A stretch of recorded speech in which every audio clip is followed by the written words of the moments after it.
복은 내가 만드는 것이다. 인생이란 기나긴 여정에 지치고 힘들 때마다 옛 성현의 말씀은 우리에게 큰 위로와 희망이 됩니다. 법정 스님께서는 행복은 누가 갖다 주는 것이 아니라 자기가 만들어가는 것이라고 말씀하십니다. 행복은 어느 날 하늘에서 뚝 떨어지는 것이 아니고 행복하려면 자기만의 꽃을 피워야 한다고 하십니다. 스님의 말씀을 들어보겠습니다. 행복은 자기가 만들어가는 것이다. 인간이 사유하게 된 것은 모르긴 하지만 걷는 일로부터 시작됐을 것이다. 한 곳에 멈추어 생각하면 맴돌거나 망상에 사로잡히기 쉽지만 걸으면서 궁리를 하면 막힘없이 술술 풀려 깊이와 무게를 더할 수 있다. 위대한 철인이나 예술가들이 즐겨 산책길에 나선 것도 걷는 데서 창의력을 일깨울 수 있었기 때문일 것이다. 단순한 삶이 마음을 편하게 하고 본질적인 삶을 이룬다. 가구나 실내 장식도 단순한 것이 부담이 적고 실증도 덜 난다. 인간관계도 복잡함보다 단순한 것이 보다 살뜰해질 수 있다. 우리는 일시적인 충동, 변덕, 기분, 습관에 의해 지배당하고 있다. 이런 흐름에서 헤어나려면 밖으로 눈을 팔 게 아니라 자기 자신을 맑게 들여다보는 새로운 습관을 길들여야 한다. 행복의 조건은 결코 크거나 많거나 거창한 데 있지 않다.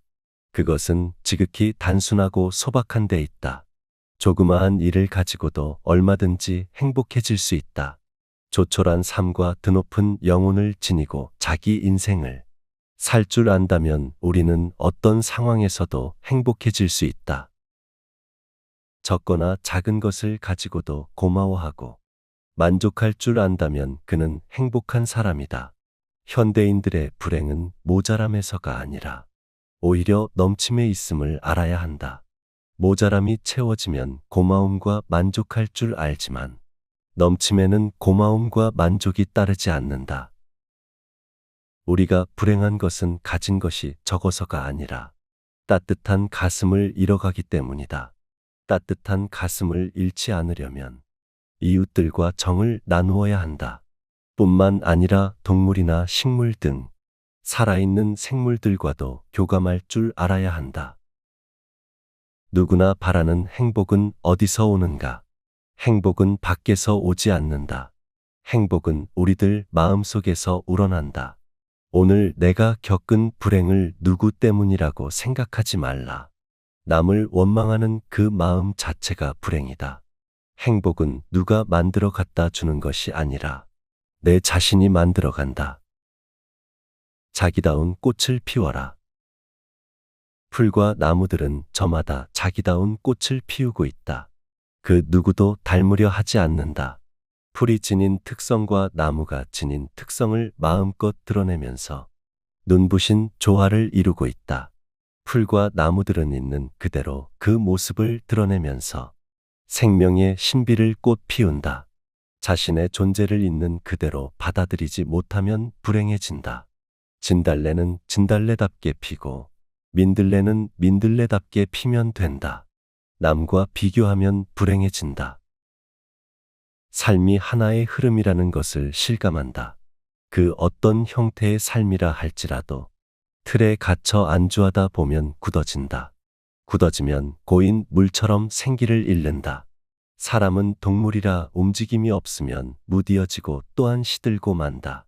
살아있는 것은 무엇이든 모두가 움직이고 있다. 변화 없는 삶은 이내 침체되고 무기력해진다. 진부해지고 지루해지기 마련이다. 생활에 리듬이 필요한 이유가 여기에 있을 것 같다.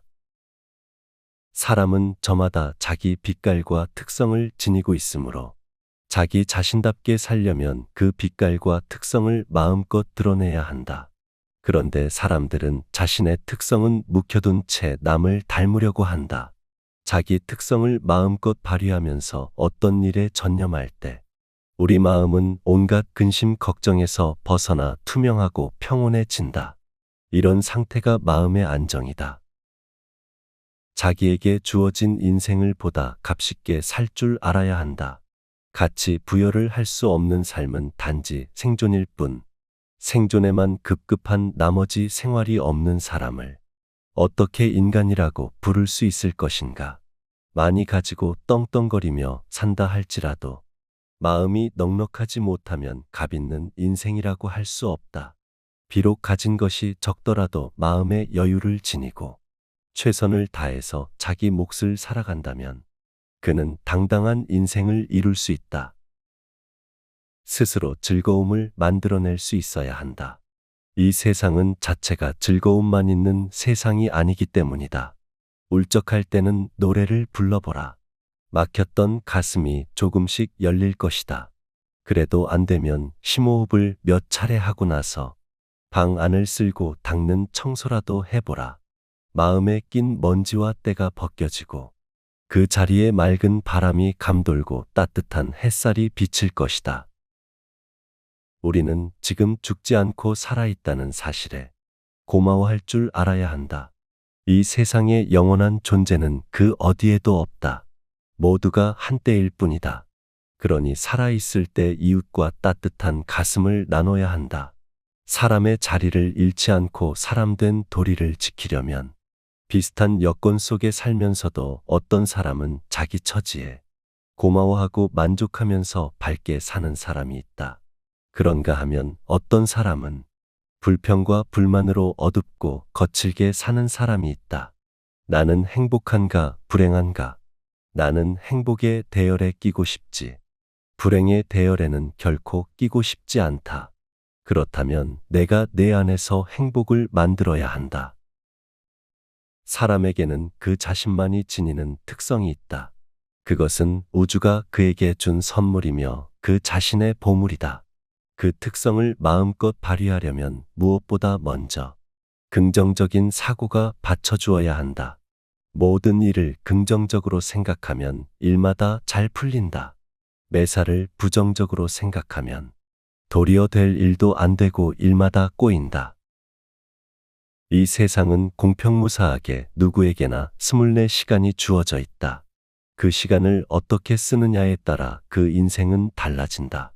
이 귀중한 우주의 선물을 우리는 순간순간 어떻게 쓰고 있는가? 부정적으로 쓰고 있는가? 밝은 마음으로 쓰고 있는지, 어두운 마음으로 쓰고 있는지 시시로 물어야 한다.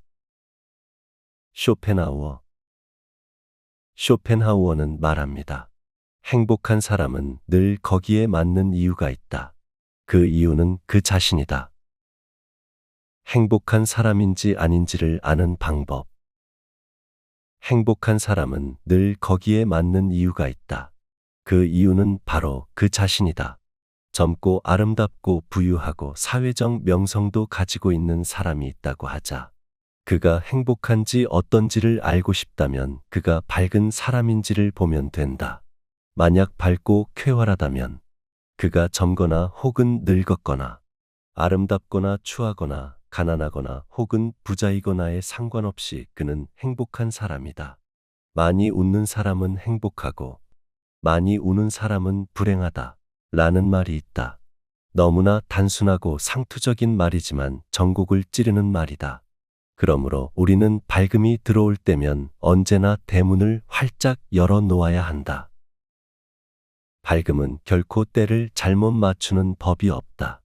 우리는 모든 면에서 만족할 만한 이유가 있는지를 먼저 알려고 하기 때문에 또는 우리의 고민과 걱정에 방해가 될까 봐 두려워하기 때문에 쾌활함을 받아들이는 것을 주저한다. 하지만 고민과 걱정을 통해 상황을 나아지게 하는 것은 매우 불확실하지만 밝음은 직접적인 도움이 된다. 밝음만이 행복의 현금이다. 다른 모든 것은 약소거음에 불과할 뿐이다. 밝음만이 현재의 행복의 직접적인 것이고 최고의 자산이다. 따라서 우리는 그 어떠한 재산을 가지려 하기보다는 밝음이라는 자산을 얻는 것을 최우선으로 노력해야 한다. 밝은 정신에는 건강이 필수. 밝은 정신에 영향을 주는 것이 물질적인 부보다 건강이라는 점은 명백한 사실이다. 낮은 계층의 사람들, 육체 노동자들, 특히 농사를 짓는 사람들은 항상 밝고 만족스러운 얼굴을 가지고 있다. 반면에 부자들과 지위가 높은 사람들은 항상 근엄하고 딱딱하다. 그러므로 우리는 이러한 밝음이 항상 꽃필 수 있도록 높은 수준의 건강을 항상 유지하여야 한다. 이를 위해서는 무절제와 방탕함, 격렬하고 불안정한 감정, 혹독하고 장기간에 걸친 정신적인 긴장을 피해야 한다.